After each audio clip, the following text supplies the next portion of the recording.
Okay.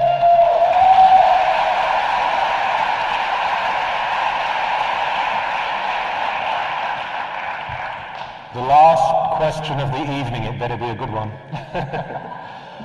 First of all, let's set the record straight that I'm a de facto atheist, not a theist. I'd like to ask you about the ancient mythological god Osiris.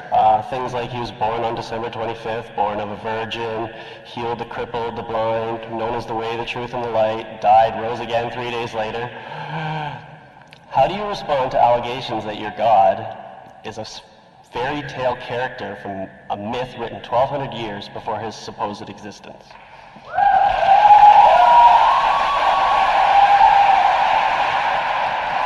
Well, first, the Egyptian worldview is not theistic. It doesn't believe in an ultimately personal God.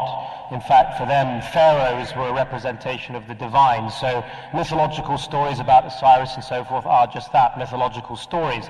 You don't read 4 eyewitness accounts of the death and resurrection of Osiris. You do read 4 eyewitness accounts of the birth, death, and resurrection of Jesus Christ. This is rooted in history.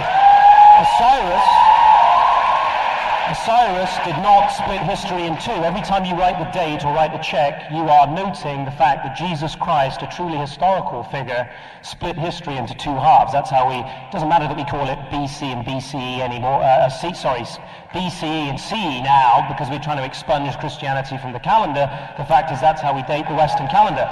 Osiris, in fact, interesting enough, people like Oxford professors like Lewis and Tolkien saw actually these smatterings of ideas in ancient paganism actually as what, in many ways, led them to believe in the historical authenticity of the true event, the Gospels. Go on. Okay. I think your question is a very good one.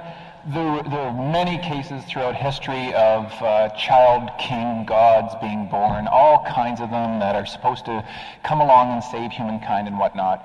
And I imagine that's what Christianity was as well, just another reformulation of a God who's going to come along, help everybody out. Now, by saying that, I'm not saying that there's no good or no value that comes from Christianity. I'm just saying if you take any religion too far, if you take any religion too seriously, I just wonder how much room there is for plurality of views and acceptance of diversity of opinion. That's all, and I think it could lead to trouble in the future. Thank you.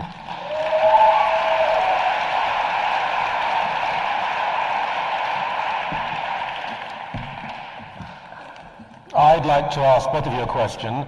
Why, after spending $300 million, are Tottenham still absolutely awful? Right, now there is 5 minutes for each person to conclude, sum up, and we will begin with, it says the theist. I think that means you, Joe. You have 5 minutes. No, I go first and Joe goes first. We decided, since he would you go changed first. it around? Since he would go first. No, it's fair enough. Thank you, Mark. Yeah. I think you should fight. Yeah. You know, I was actually going to suggest that, and I don't know if Joe's up for that, but I would rather not have closing remarks. I'd rather Joe and I just go at it. Wouldn't you like that? Did you say you and Joe Go at it. don't get homophobic on me, Michael? You know, much as I'd like to say that, it's